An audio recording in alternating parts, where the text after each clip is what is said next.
All right, I'm back here working in the garage on the Jeep Liberty. So, a little bit of an update.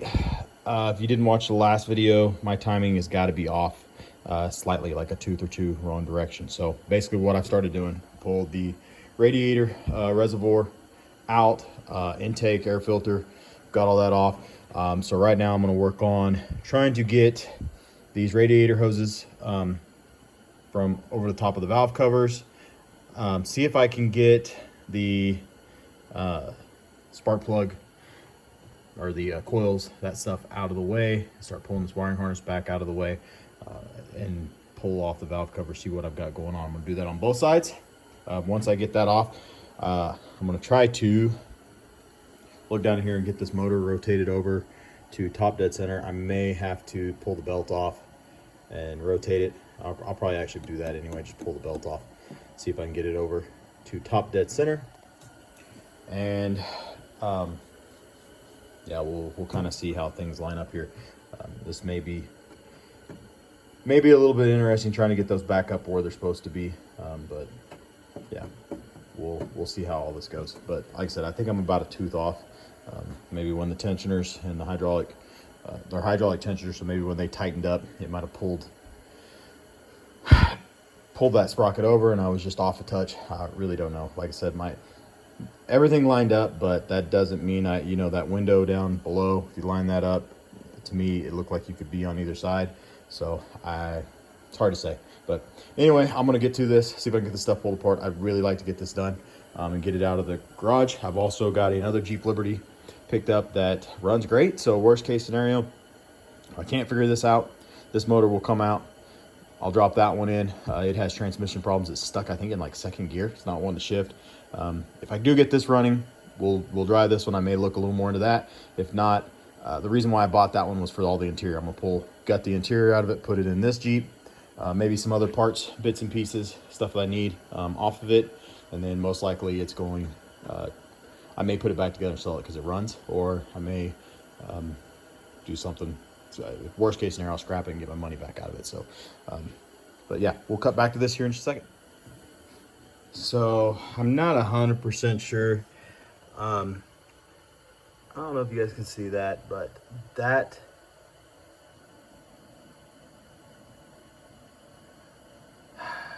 might, man, I just don't see that being off a tooth, because here's your tooth here. If you slide that over, then that V6 is going to be pointing the opposite direction, and that looks pretty damn straight up and down to me. So does that one. And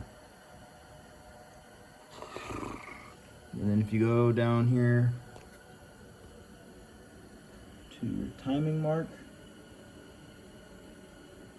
try to keep this as straight as possible. Man, I don't know. Like, that to me looks as close to top dead center as I can get. I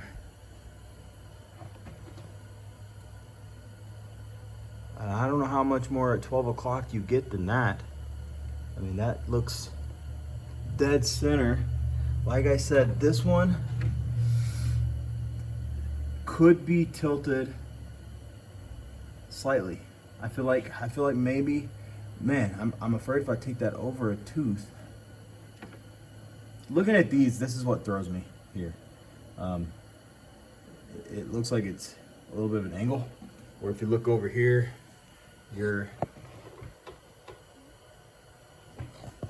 sorry guys, trying to get a good view here. It looks a little more level with your holes and your left and right. Everything kind of looks a little more horizontal, where this one, man, I may be able to rotate that. Maybe it is one tooth. I don't know what else to do other than that, to loosen this one up, rotate it from here to here. I just think that's too much, because like I said, guys, what I'm looking at here, you can see where your teeth marks are in here. So if I take this one here, which looks to be really, really close to top, and I put it over to here, I mean, that's, I don't know what else to do. So I'm gonna do some research and probably post this video up. I guess if anybody has any type of answers for me, I'd love to hear your thoughts. Like I said, that is the only thing that I can come up with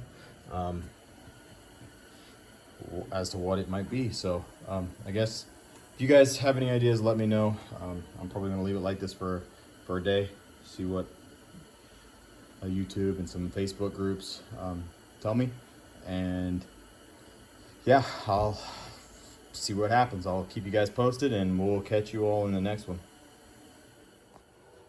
All right, back out here. So I did pull all this back off, as you guys can see. Fun. And what I ended up doing is basically resetting this down here to top dead center, which you guys could probably see in the last video. And I noticed that this side was cockeyed just a little bit. And after getting a really look at this, you look at this one a little more.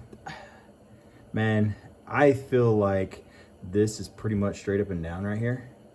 But I feel like that V6 is off a little bit compared to this one. I don't know. It just, you look at that one and it looks more straight up and down, I guess.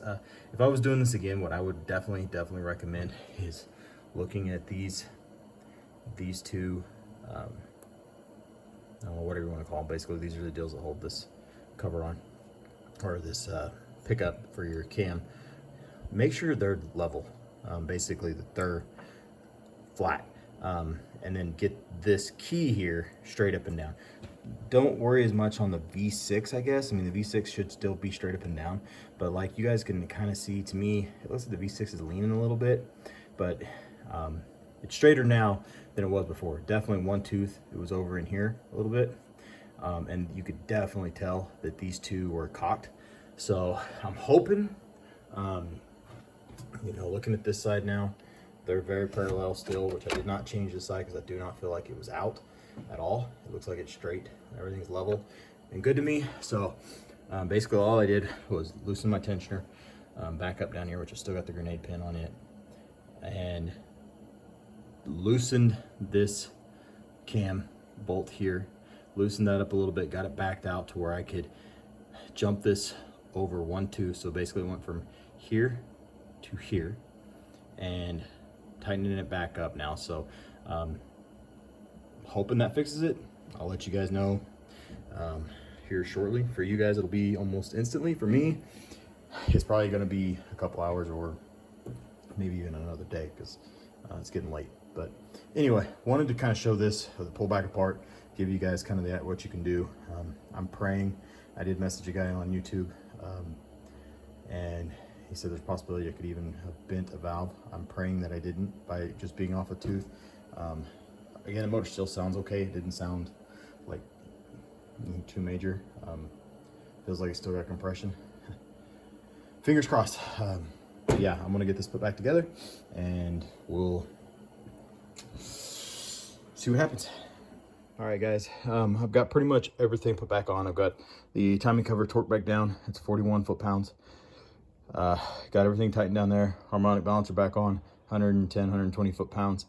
Valve covers put back on. Those are 100 and, I don't remember, 105 inch-pounds, something like that. Coils back on, fuel rail system, everything's back on except for basically this front portion. So I'm gonna go ahead and see what she does here. So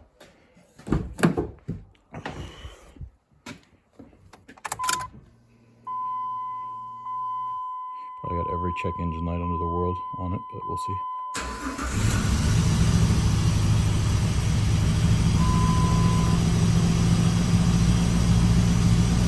Okay.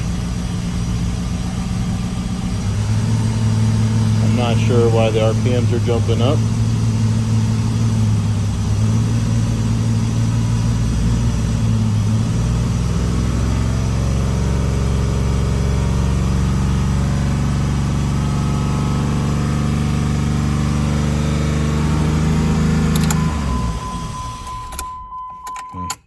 Not sure why she's revving up, but may have something to do with the fact that I don't have everything hooked up. I'm not sure. Yeah, not 100% sure. I don't have my air filter. I don't have any of that on it. I got some vacuum lines that aren't hooked up as well. So very easily could be some of that stuff. But like I said, I've got quite a few connectors here that aren't hooked up. So I'm gonna get the rest of this put on, and fingers crossed this thing will fire up and idle and run great. And at least now it's starting and running. So definitely feel like it was definitely the timing being off 1-2. So I'm gonna get this thing buttoned up, and I'll cut back here with the finale. All right, guys, I want to make an ending to this video. I'm not sure which direction I'm going to go yet. So the Jeep does run. It's not running right. I've got a compression tester. I'm going to check compression on it. It's kind of hard to say if it was running like this before I got it, because well, a little bit I did drive it. It was not driving right, and I just figured a lot of that was due to the fact it was dumping water down one of the cylinders. So again, it's not running right. It doesn't want to idle. It almost acts like it's not firing on half the cylinder. So I got a couple ideas I want to try. One, I want to check compression. I want to make sure all my grounds, everything are good. But something is not right. I don't know, maybe even that head. It is the passenger side that it seems to make a difference. Like if I start it up and I pull my plug wires or my coil wires off on the driver's side, you can notice a difference in the RPM. I do it on the passenger side, doesn't really do much. So there's no change. So something's going on. I'm not sure yet what. Like I said, I want to check compression, but today it is crappy outside and I ran out of propane on my little heater, and I really don't care to pull it in the garage and soak my floor right now. So hopefully maybe towards the end of this week I'll get this thing back in the shop and see what's going on with it. Worst case scenario, I do have another Jeep, so we'll go out here. So this Jeep here actually runs great, but transmission's something's going on with transmission. It's got a pretty decent interior in it compared to the other Jeep. Seats are in good shape and whatnot, but worst case scenario, I have a good motor in this Jeep. And like I said, this Jeep on the inside, the seats are decent, no holes. It needs cleaned really bad, but same year, 05. Runs, drives, just doesn't shift. I think it's stuck in like probably second or third, which could be a number of things, but not 100% sure. Body's not in great shape. It's got some pretty nasty dents on this side, and that passenger side door doesn't completely shut because of that. And like I said, it's a little bit rough on the hood. Some of the paint's pretty rough on it, but again, has a running motor, and I actually bought this for the interior, paid $300 for it. So $300 for a running driving Jeep's not bad. I've got, I think, $60 in it. I had to put some U-joints in it. U-joints were completely shot. I was hoping that the transmission issues they thought they had was just due to the U-joints being completely gone, but wasn't the case. So transmission actually does have problems, doesn't want to shift, but it runs and drives. So I'm gonna hold on to it for a little bit before I completely strip it, in case I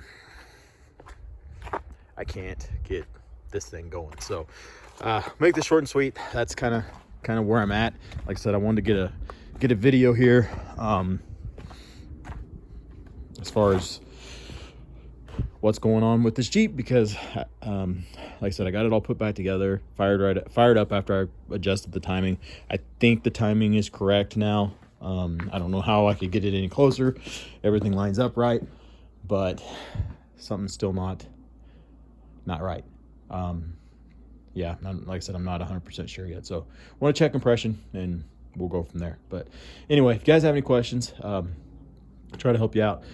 Probably not much help on this one because I really don't know what's going on either. Or if you guys have had similar issues or are having similar issues, yeah, hit me up because I'm kind of at a loss, but we'll see what happens. But we'll catch you guys in the next one. Thanks for watching.